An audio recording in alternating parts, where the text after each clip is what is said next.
Amém, queridos, boa noite. Boa noite para vocês que estão aqui assistindo a aula ao vivo. Boa noite para aqueles que vão assistir posteriormente, ou bom dia, boa tarde, não sei a hora que vocês vão assistir.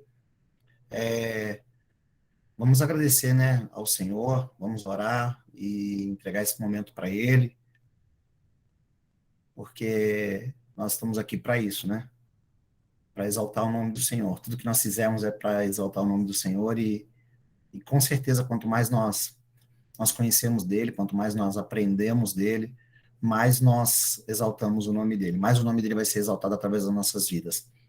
Amém? Então, queria convidar você para que nós pudéssemos estar orando nesse momento. Pai, nós te adoramos, Senhor, nós te bendizemos, te agradecemos, Pai, por esta oportunidade, por este tempo, Senhor, pela oportunidade de termos acesso à tua palavra, pela tua palavra ser acessível, Senhor, por nós termos a liberdade, Senhor, de te cultuar, de te buscar, de te conhecer, Senhor.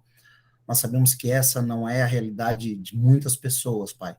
Então nós queremos declarar a nossa gratidão, essa gratidão por poder estarmos cada um na sua casa, no trabalho, quer seja onde for, mas estarmos conectados em unidade no teu espírito com o intuito de aprendermos mais de ti, Senhor, de te conhecermos e permanecermos em conhecer a ti, Senhor Deus. Por isso quero clamar agora, Pai, para que o nosso entendimento seja aberto, Pai, para que o Senhor deposite em nós revelação, Pai, para que nós possamos absorver, Senhor, para que possa ser guardado dentro dos nossos corações, guardado em nosso entendimento, Pai, aquilo que a tua palavra pode nos transmitir, Senhor, aquilo que a história do povo, Pai, como nós estamos aprendendo, pode nos transmitir, tenha nos transmitir, Senhor. Por isso nós declaramos a nossa gratidão, Pai, por este tempo, pela sua oportunidade, Senhor, e queremos pedir que tudo que for proveitoso, Senhor, tudo aquilo que estiver dentro do teu propósito, Senhor, fique guardado dentro dos nossos corações, Pai, que nós não venhamos perder, que fique como um tesouro precioso, Senhor. Assim, Pai, nós queremos te agradecer pela sua oportunidade, em nome de Jesus. Amém. Amém, queridos. Glória a Deus. Vou começar a compartilhar aqui a tela.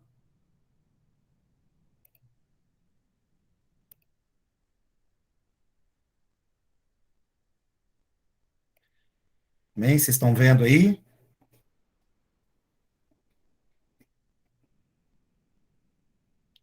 Quem puder dar um joinha aí, porque eu não estou conseguindo. Não, não, Amém? Gustavo. Não tá transmitindo, não? Então, peraí.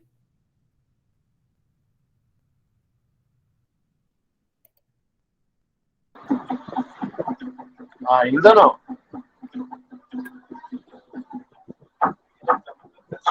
Pera lá. Ainda não.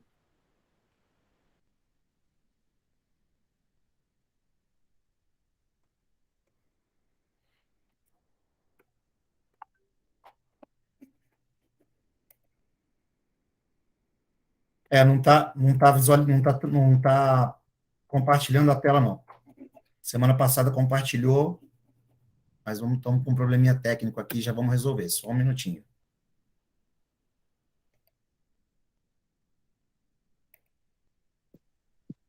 Se precisar, Cristiano, eu compartilho aqui. Então, se liga só. Peraí, deixa eu verificar aqui, tentar compartilhar de novo. Uma janela.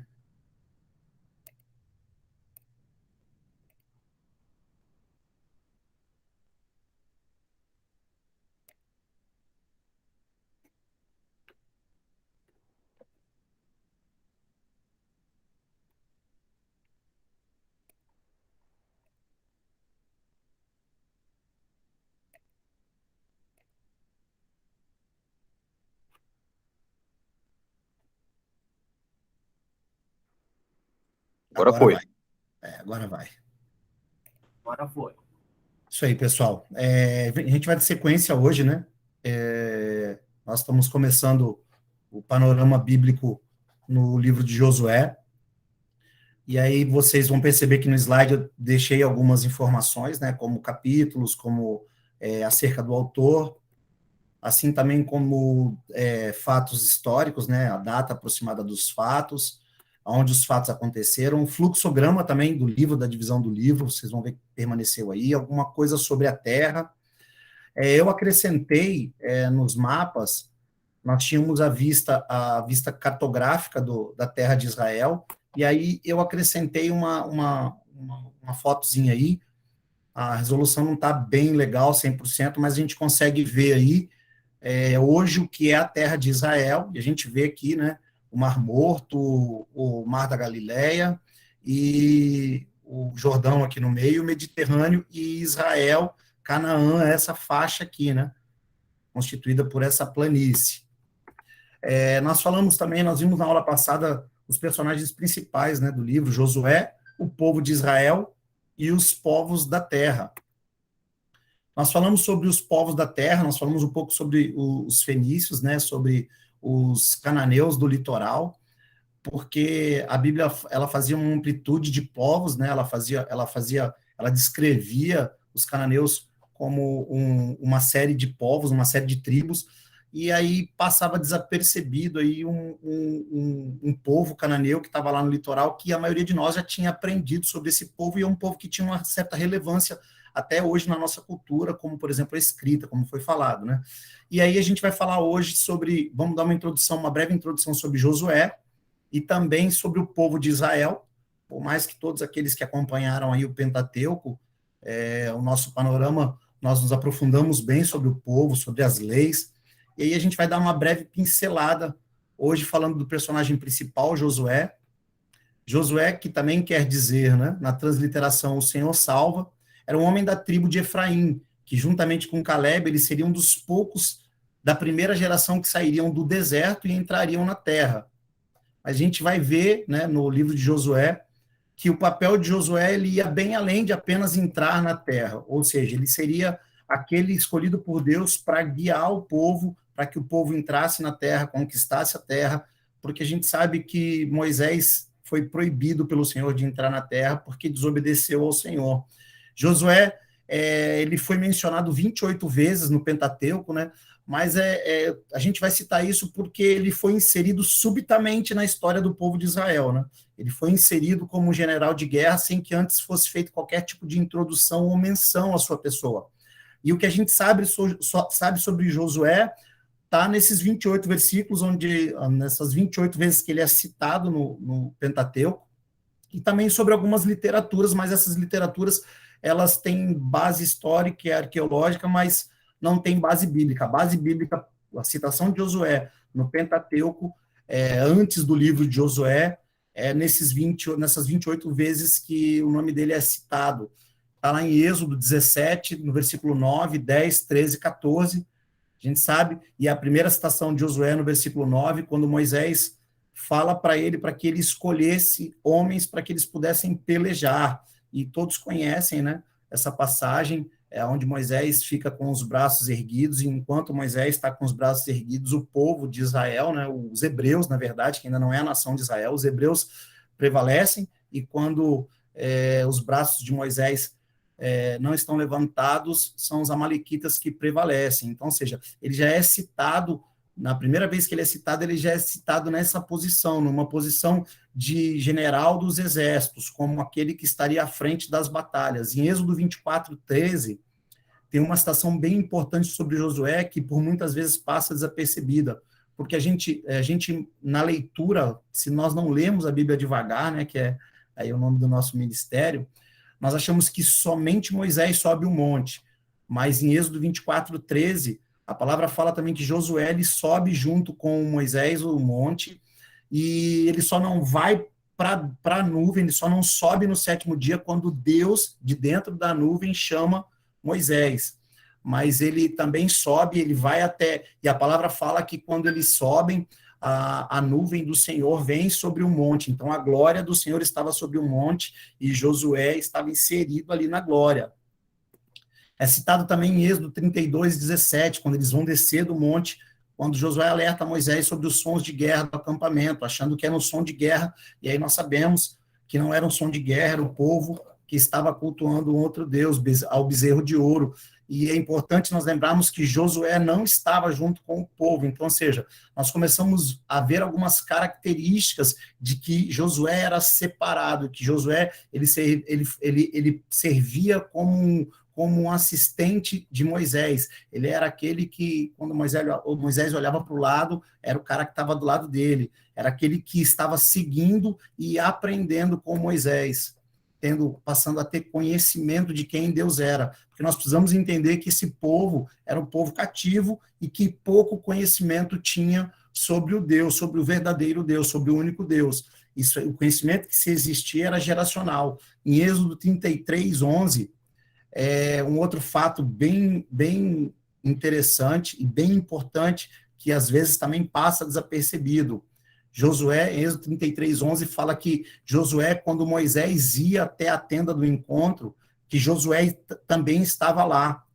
E quando Moisés saía da tenda, Josué permanecia na tenda. Nós vamos falar um pouquinho sobre isso mais para frente. Em Números 11, 28, quando Eldade e Meldade permanecem no arraial, mas também são escolhidos e cheios do Espírito e também profetizam. A gente sabe que Moisés ele elegeu 70 homens para que ocupassem um cargo de liderança, mas esses dois homens citados, Eldade e Meldade, eles não estavam diante da tenda, mas mesmo assim eles foram escolhidos por Deus para que exercessem um posto de autoridade sobre o povo, e eles também profetizam. E nessa hora nós vemos que Josué ainda não estava pronto, que Josué ainda estava no seu processo. Por quê? Porque nesse momento ele fala para Moisés para que esses dois homens parassem de profetizar. Então, ou seja, ele ainda associava o agir de Deus dentro de uma ótica humana. E aí, por que a gente cita, é importante a gente falar sobre essas citações de Josué? Porque em Números 13, 8, a gente sabe quando essa passagem fala dos espias da terra, a Escritura ela cita esse personagem, Josué, com o seu nome de família. Ela cita Josué com o nome de Oséias. E Oséias quer dizer salvação.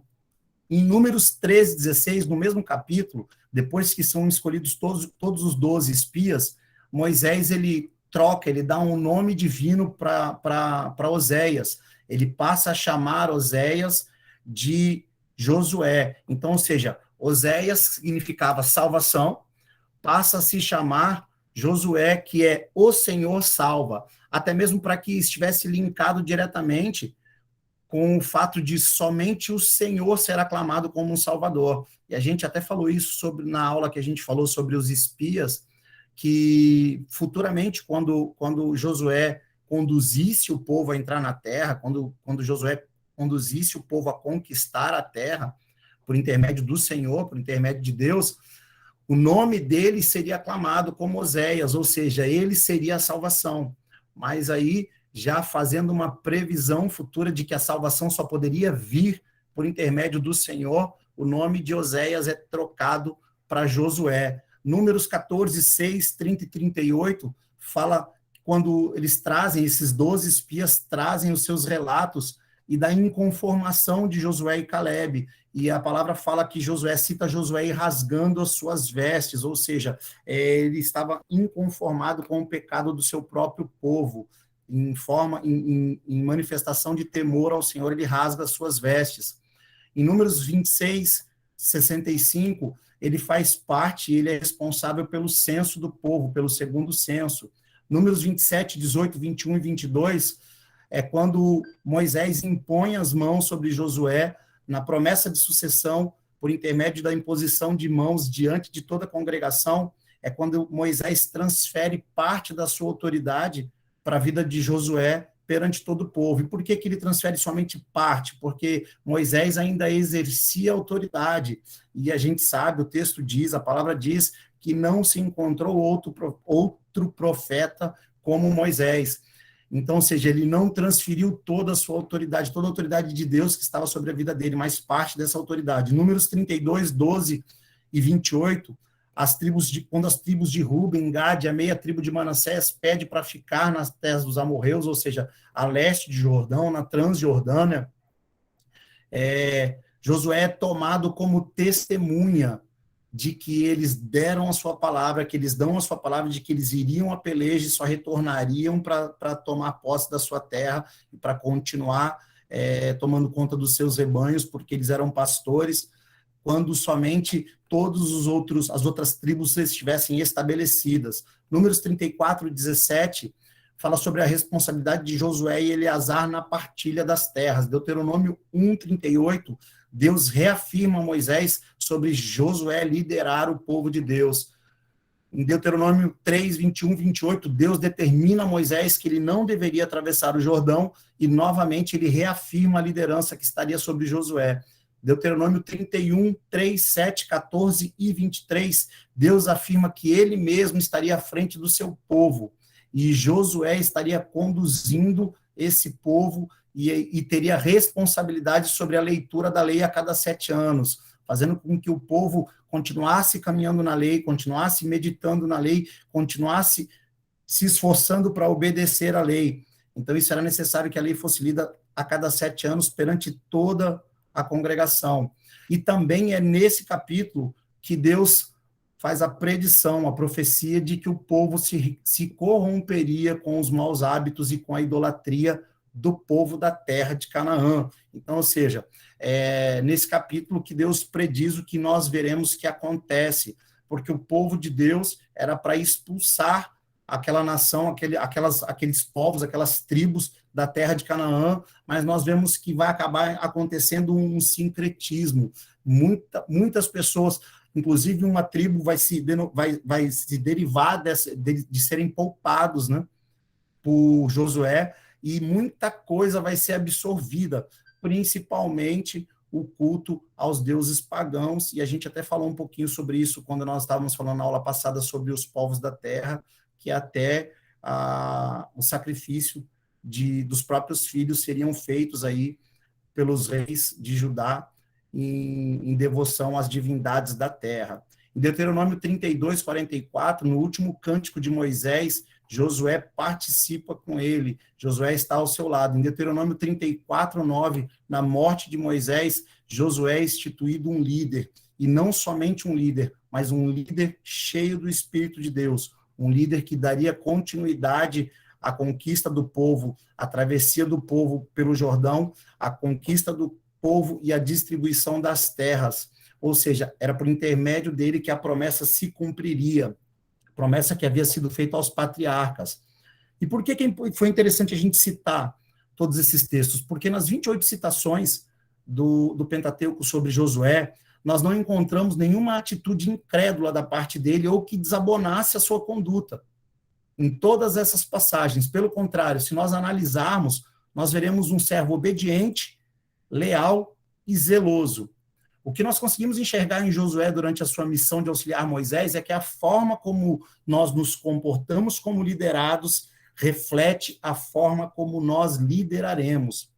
E todos, aí você fala, mas Cristiano, mas eu não ocupo um cargo de liderança. Mas todos nós somos chamados a liderar, seja na esfera que for, seja dentro da nossa casa, seja no emprego, seja onde nós estivermos, está sobre nós esse chamado, um chamado de liderança. Por quê? Porque nós fomos tomados para influenciar uma geração, para influenciar um povo, para que naturezas sejam transformadas, para que geografias sejam transformadas, para que culturas sejam quebradas e a cultura do reino seja inserida. Então, todos nós temos conosco um chamado a liderar. Josué, ele foi apresentado, e aí a gente vai citar esses versículos porque é algo que me chamou bastante atenção. Josué, ele foi apresentado à presença da glória por Moisés, quando eles sobem ao monte, está lá em Êxodo 24, do 13 ao 16, que fala que Moisés partiu com Josué, seu cooperador, e subiram à montanha de Deus.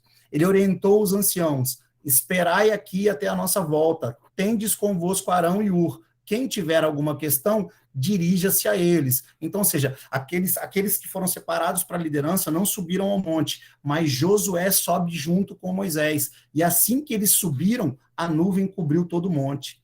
E a glória do Senhor permaneceu sobre o monte Sinai. Durante 6 dias a nuvem cobriu o monte. No 7º dia, o Senhor chamou a Moisés do interior da nuvem. Então, ou seja, Moisés apresentou a presença da glória para Josué. Por quê? Porque Josué estava junto e seguiu o caminho, acompanhou o homem de Deus. Ou seja, ele sabia o nível de intimidade que existia entre Moisés e ele queria aquilo para ele. Então, ele se dedicou a isso, ele estava disponível e no lugar certo, na hora certa.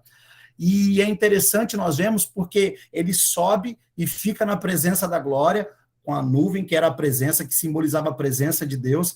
E em Êxodo 33, 11, fala que nós vemos que depois que ele conhece a glória, ele não quer mais sair dessa presença.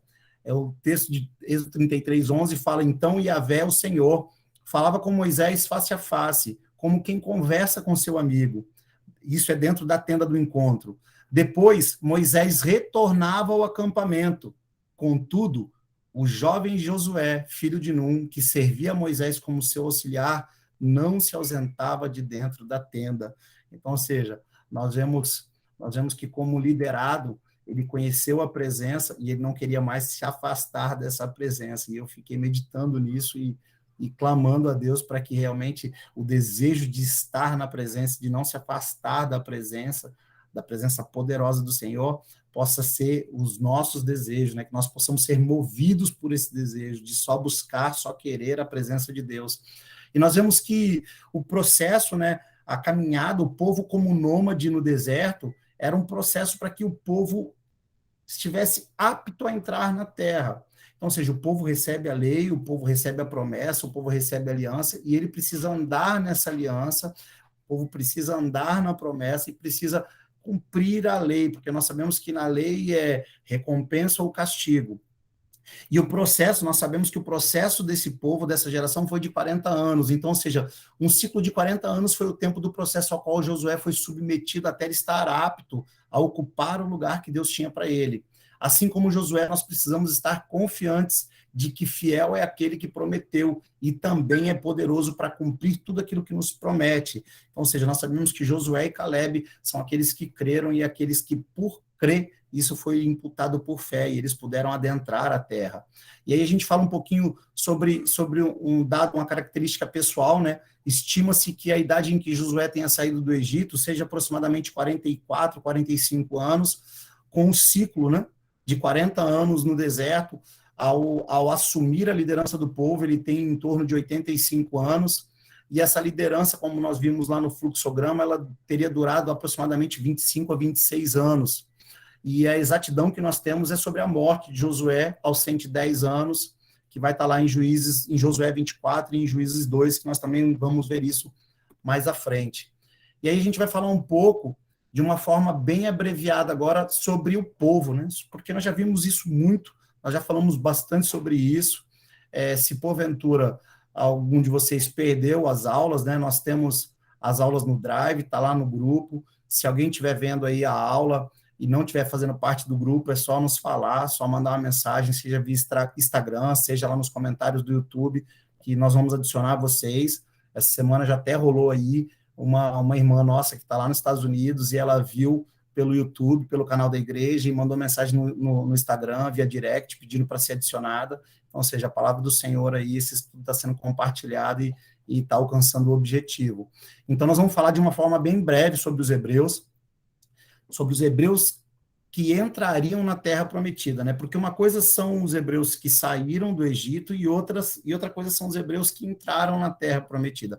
Porque os hebreus que saíram do Egito era toda uma geração que estava corrompida com os costumes do Egito. Então, ou seja, pela dureza do coração, pela desobediência, pela incredulidade, pela contaminação com outros deuses, toda essa geração ela foi sentenciada, ela foi fadada a perecer no deserto, para que uma nova geração surgisse, uma geração que, digamos, menos contaminada, porque nós sabemos que o DNA da desobediência estava no sangue dessa geração, né? Estava nos costumes, estava nos hábitos. Então, ou seja, essa geração que iria entrar é uma geração diferente, porque a geração que saiu do Egito, ela ficou toda pelo deserto. Então, ou seja, nós vemos uma geração nômade, uma geração nova, homens que, na sua maioria, não tinham mais do que 60 anos, porque se eles foram poupados, eles tinham menos do que 20 anos. eles não pereceram no deserto, e aí com 40 anos de peregrinação teriam em média 60 anos. Uma geração que caminhou no deserto pautada em uma promessa por muitos descreditada.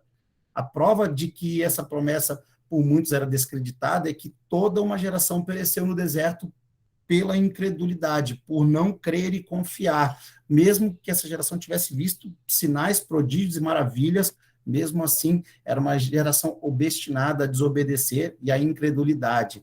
Aí, como nós falamos, uma geração com a desobediência em seu DNA. E a gente vai falar um pouco sobre números, né? Para a gente entender um pouco mais sobre esse povo. A população do povo hebreu, quando eles saíram do Egito, no primeiro censo, quando eles chegam no Monte Sinai, é de 603.540 homens, com mais de 20 anos, está lá em Números 1:46. E a população do segundo censo, quando eles chegam às margens do Jordão, é de 601.730 homens, com mais de 20 anos, e nesse segundo censo, os levitas foram contados, então são 23 mil levitas, e esses com mais de um mês. Então, ou seja, nós vemos que era um povo numeroso, realmente, como é narrado, como as pessoas, como os historiadores, e também como a palavra fala, porque nós estamos falando aqui de 601 mil, mais de 600 mil homens, com mais de 20 anos. Então, aí nós não estamos colocando nessa conta os que têm menos de 20 anos e também as mulheres. Então, ou seja, era um povo muito numeroso, mas mesmo sendo um povo muito numeroso, é considerado um povo pequeno, o menor dos povos. É isso que a gente vê em Deuteronômio 7, versículo 7, quando Deus fala, né, com o povo. Nós já lemos também esse texto na aula passada, quando Deus fala sobre as nações, sobre as 7 nações que seriam dizimadas, né, que o Senhor as faria sair da terra, não o povo. E o próprio Deus fala que o povo era um povo pequeno, um povo fraco.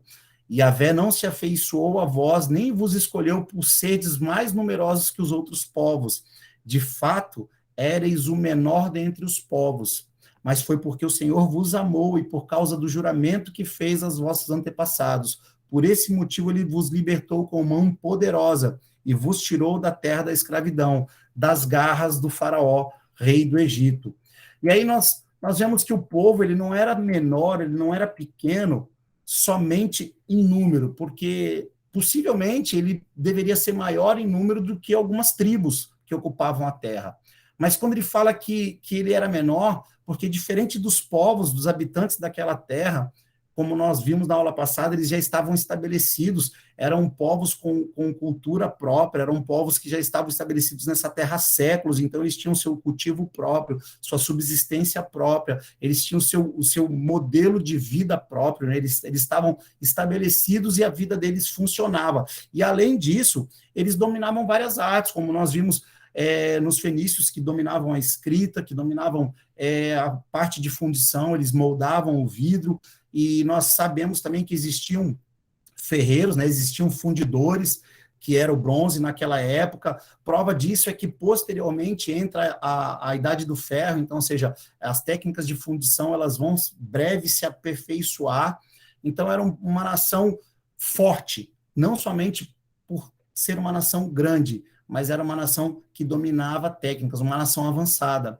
E o povo ainda não tinha a sua cultura própria, não tinha a sua economia própria e nem a sua política própria. Na verdade, não era nenhuma nação, o povo não tinha ainda a sua casa estabelecida, eles estavam pautados numa promessa, era um povo que com pouco mais de 40 anos ainda era um povo escravo, ou seja, eles estavam longe do que talvez nós possamos pensar de ser uma unidade federativa, porque às vezes a gente quando a gente vê o mapinha da divisão das tribos, a gente já logo pensa, tipo, associa com o mapa de um país, né, de uma federação, e já vem na nossa cabeça de forma subconsciente uma certa organização, mas, ou seja, esse povo ele não se parecia em nada com estados confederados. O modo de governo do povo era tribal, ou seja, esse era composto por clãs de famílias. O que fazia dessas famílias uma tribo eram os laços de sangue, o parentesco propriamente dito, né? Era aqueles parentes que se ajuntavam com um laço de sangue,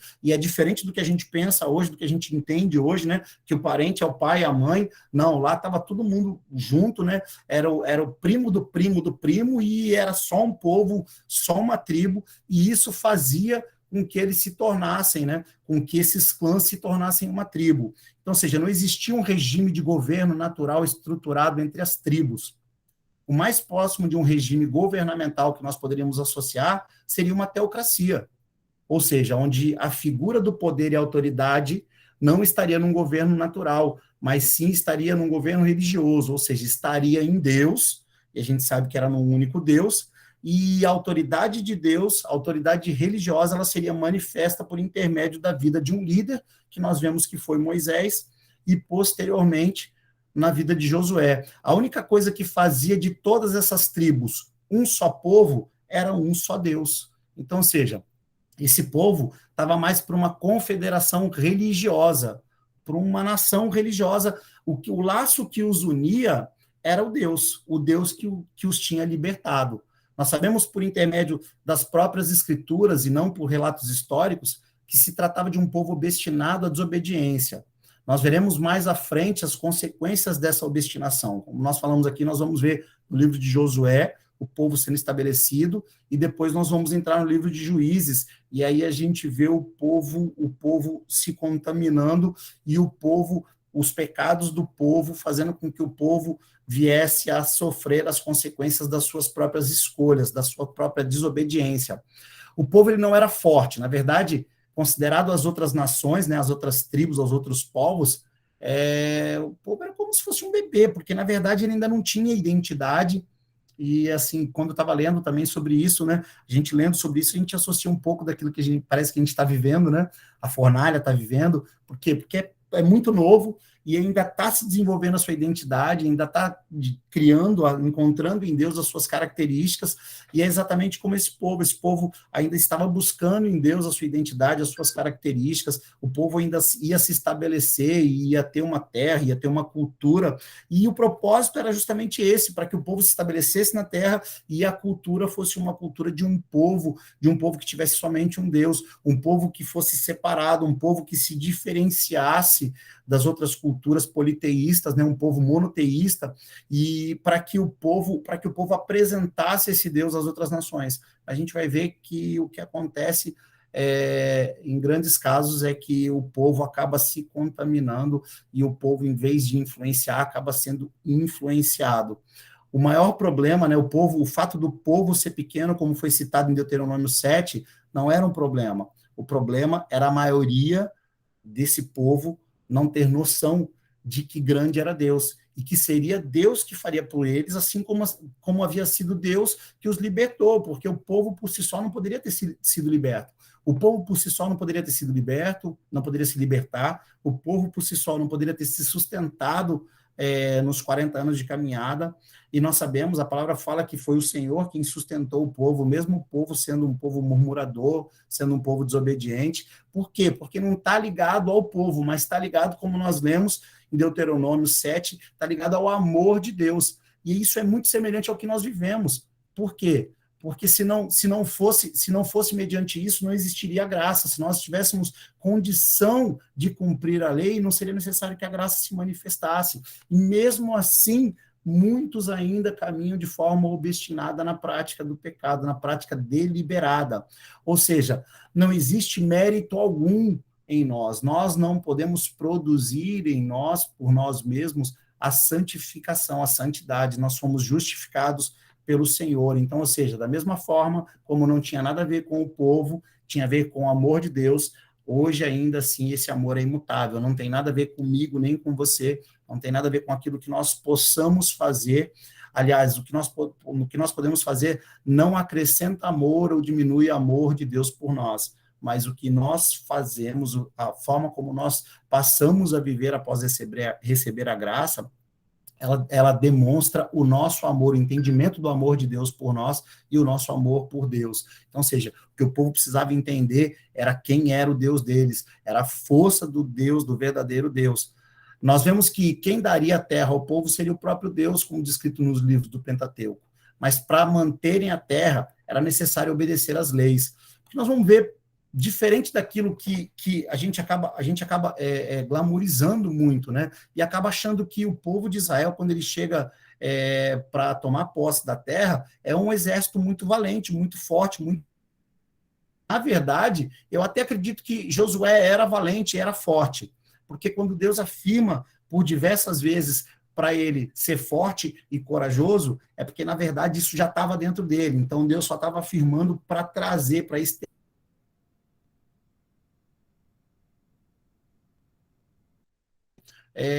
No livro Aqueles da Bíblia, do escritor André Daniel Heinck, ele fala que se nós tivéssemos que fazer uma comparação com o povo que estaria entrando na Terra, em vez de compararmos com um forte exército, eles se associariam, se assemelhariam no natural, no aspecto natural, como um bando de sem terra, invadindo uma propriedade.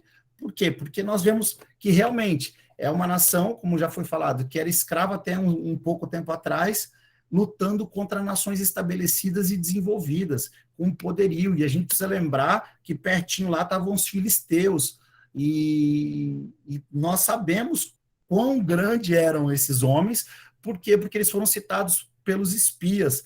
Então, ou seja, nós precisamos ter o entendimento de que foi o Senhor quem entregou a terra para o povo. Ou seja, o Senhor deu a terra para o povo para que o povo pudesse manifestar a sua santidade no meio daqueles povos.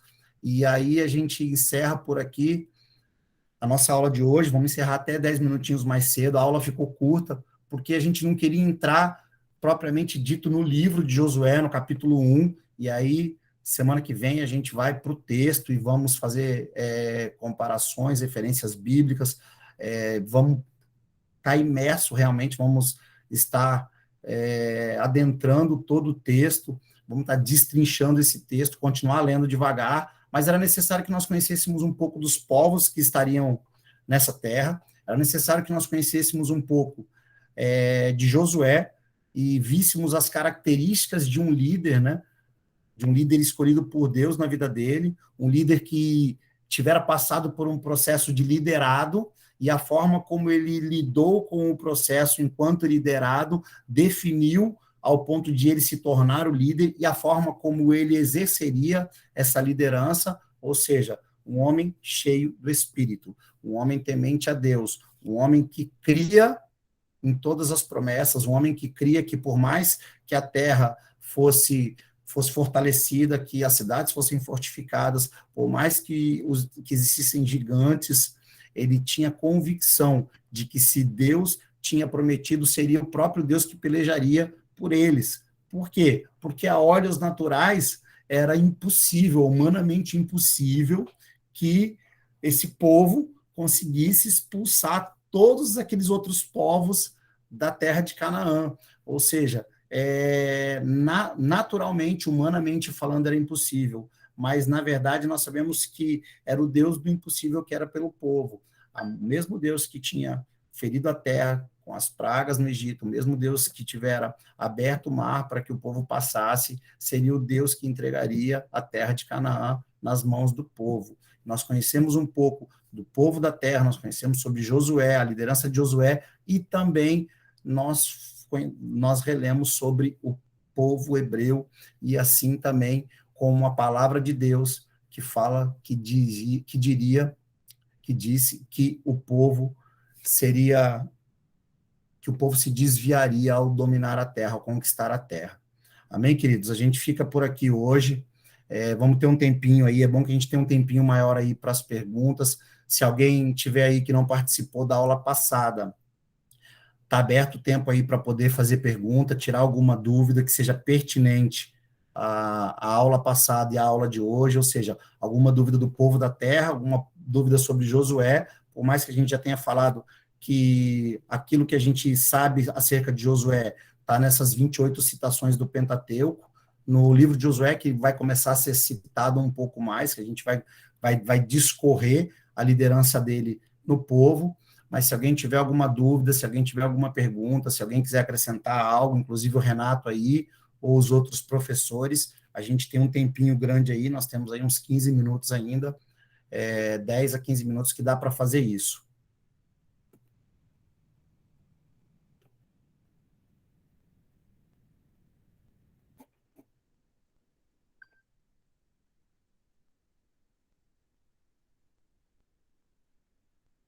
Amém.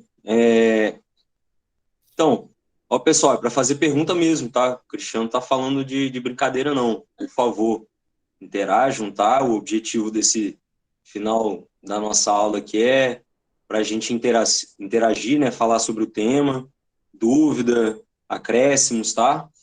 Então, vou só, né, comentar assim um pouquinho rapidinho. Isso que o Cristiano trouxe é muito interessante, principalmente esse processo de evolução do Josué, né? Chama muita atenção, porque, assim, que é a coisa linda da Bíblia, né? Que ela não omite as falhas, os erros, né? Mas mostra o homem Josué crescendo, né? Crescendo, amadurecendo, dando suas cabeçadas, mas aí Moisés sendo o líder, né, ensinando e ele aprendendo até chegar nesse ponto que ele chegou, né? Então, é muito interessante a gente ver que a partir de agora ele já está com um nível de entendimento, de conhecimento, de como liderar um povo, né? Porque ele estava ali agarrado com Moisés, e o que chama atenção, né, muita atenção é esse detalhe do desejo dele de querer o Senhor. E eu acho que esse é o ponto principal, né? Isso vale para nós, né, que estamos aí caminhando juntos, né, uns ajudando aos outros, nós nos submetermos aos processos e buscarmos ao Senhor, né? Eu acho que é o ponto-chave, submeter ao processo que o Senhor tem para nós, as pessoas que o Senhor coloca nas nossas vidas para nos ensinar, né? E se submeter e desejar a presença dele, que é o que Josué estava fazendo ali, né? Achei muito interessante isso, né? E importante e válido para nós hoje. A gente vê realmente a figura de um pastor em Moisés, né? A gente consegue trazer para os dias de hoje. Que quando eu confesso que eu nunca tinha me atentado bem a esses versículos de Josué ter subido com Moisés, de Josué entrar à tenda, e eu acabei fazendo essa associação. Por quê? Porque Moisés fazia o papel realmente do pastor, aquele que está à frente do povo, à frente do rebanho, aquele que tem a incumbência de conduzir o povo até a presença de Deus, de ensinar o povo a entrar na presença de Deus, e eu linkei tudo aquilo que nós temos recebido como Igreja Fornária nesse pequeno intervalo de tempo, nosso pequeno espaço, né, nesse curto espaço de tempo de vida que nós temos como Igreja Fornária, que é tudo que nós temos recebido do pastor, né? O empenho dele de nos levar até a presença, mas não só de nos levar até a presença, mas de permanecer na presença e de saber o que fazer na presença. Então, ou seja, de desfrutar da presença.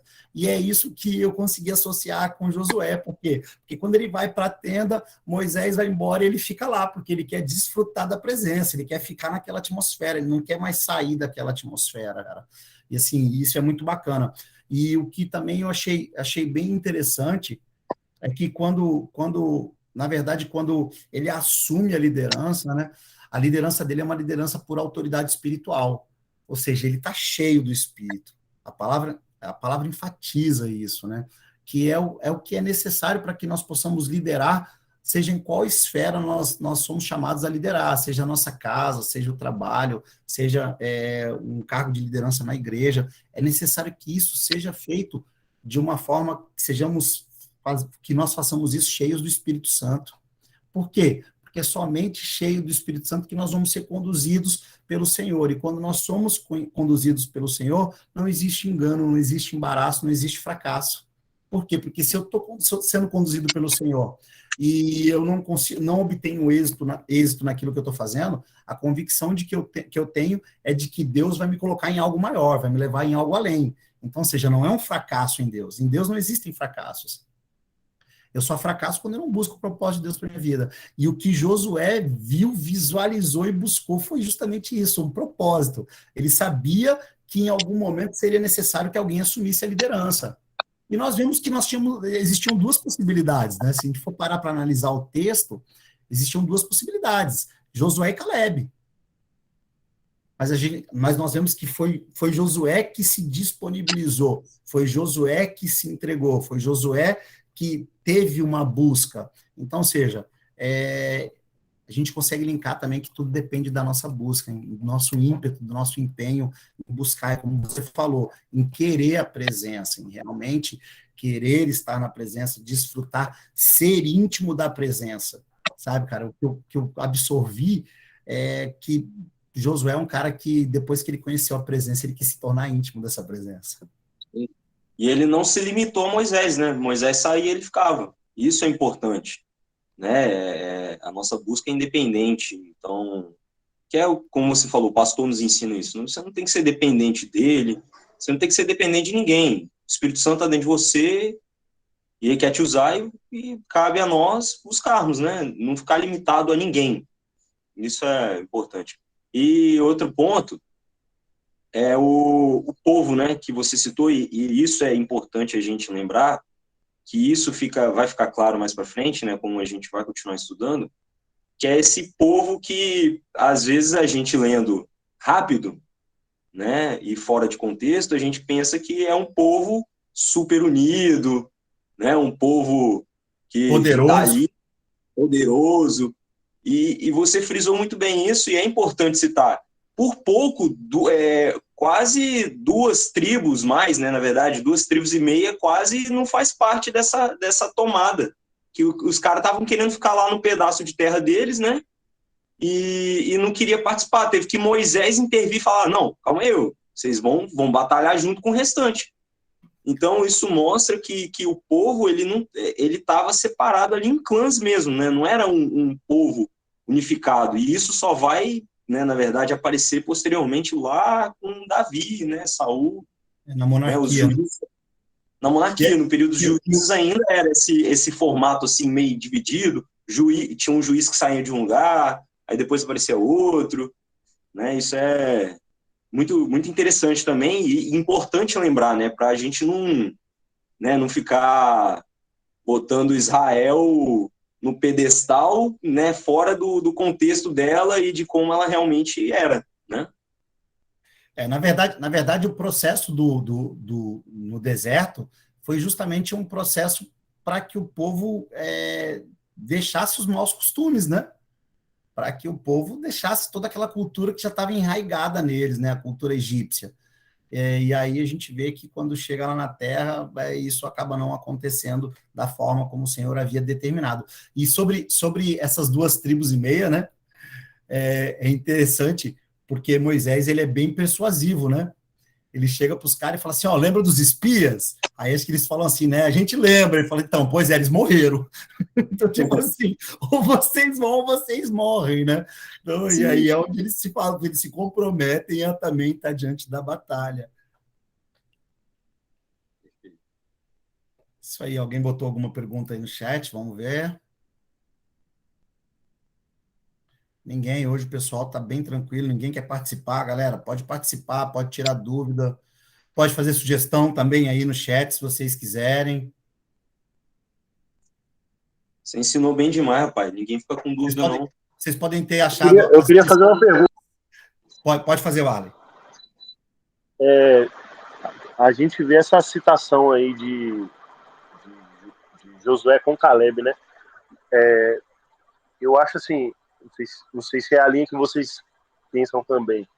Talvez a grande diferença que Deus tenha visto ali entre os dois, porque foram os dois que acabaram, depois de Moisés ali se destacando nesse processo, tenha sido o fato da postura realmente de Josué espiritual. Talvez naturalmente eles fossem muito parecidos mesmo, né? Comportamento, até de reação diante das adversidades ali, dos questionamentos do povo. Mas, como você falou ali, isso que eu achei interessante, da presença, né? Quando Moisés entrava na tenda e saía, Josué ele ficava. Então, esse tipo de comportamento, a gente não, pelo menos eu não vejo a palavra citando em relação a Caleb.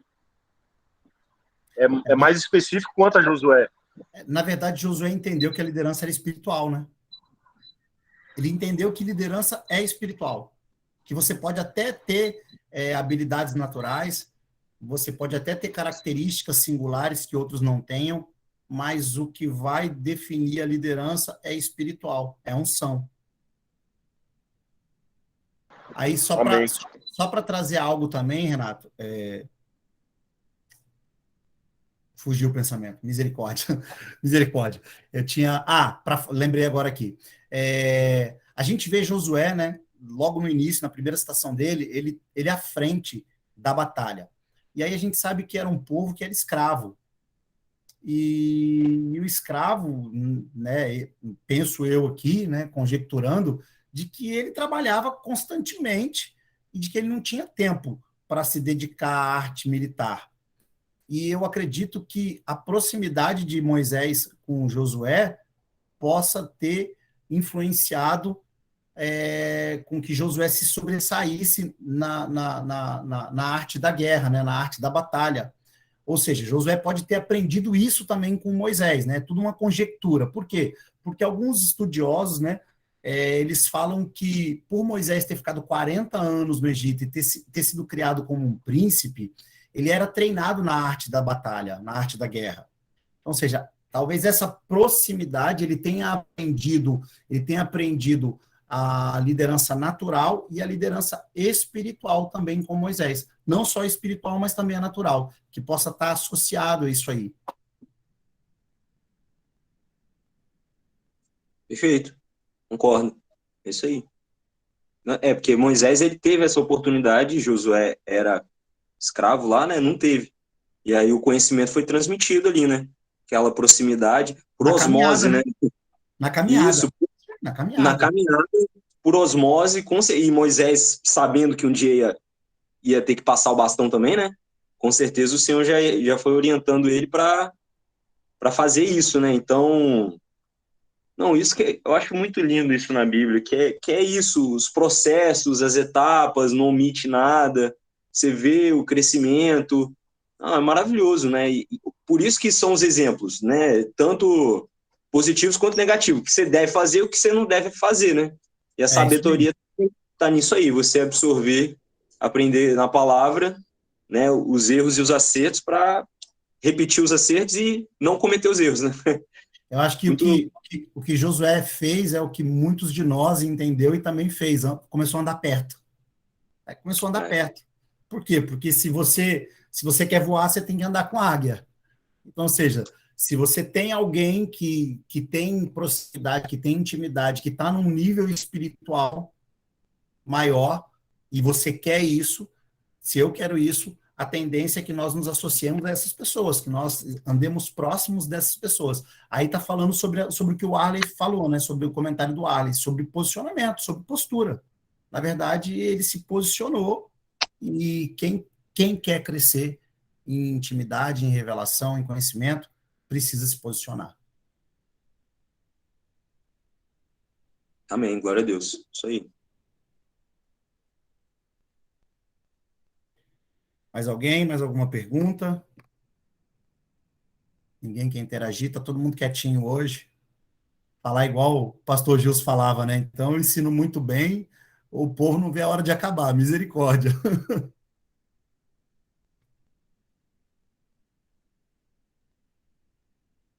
Amém? Acho que a gente pode encerrar. Não, ensinou bem. Você ensinou bem, aí não fica dúvida, não.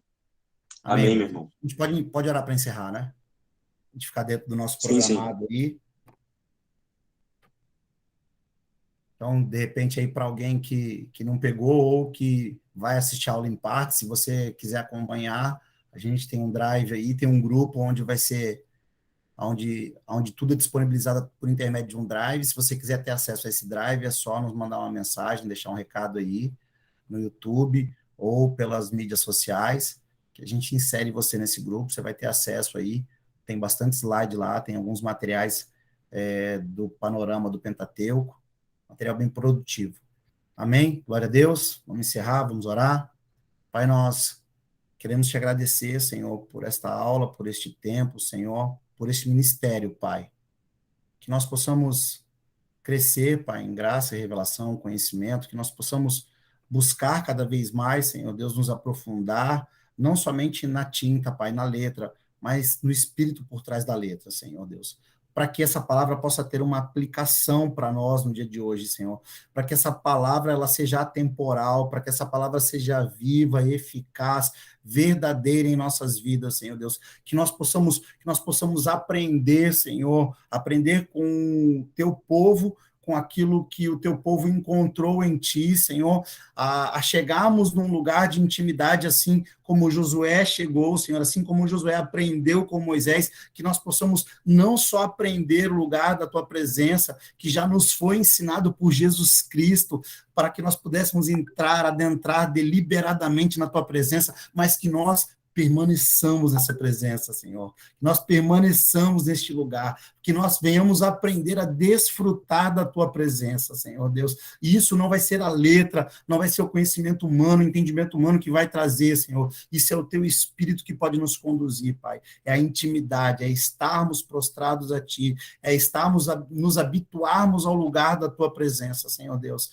Porque quando nós nos apaixonarmos por esse lugar, Senhor, não existirá outro lugar. Assim como o salmista declara, Senhor, que mais vale um dia, Senhor, nas portas da tua casa, Senhor.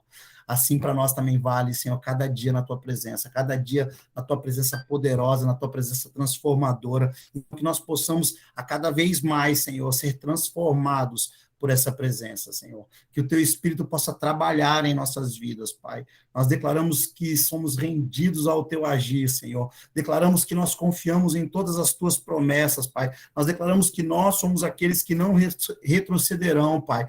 Nós somos aqueles que permaneceremos, Pai, crentes, Senhor, na tua promessa, Pai, e buscando a tua promessa, que é um dia do teu filho vir nos buscar, Senhor. Nós queremos antecipar a volta do Senhor. Nós queremos ser essa geração, Senhor, que acredita e vive em prol dessa promessa, Pai. Que nós possamos continuar te conhecendo e permanecer em te conhecer, Senhor Deus. Nós somos gratos, Pai, por este tempo, gratos por cada vida e gratos por onde essa palavra chegará, Senhor Deus. Aqueles que essa palavra vai alcançar, Senhor. Assim como a tua palavra nos alcançou nessa noite. Nós te agradecemos em nome de Jesus. Amém.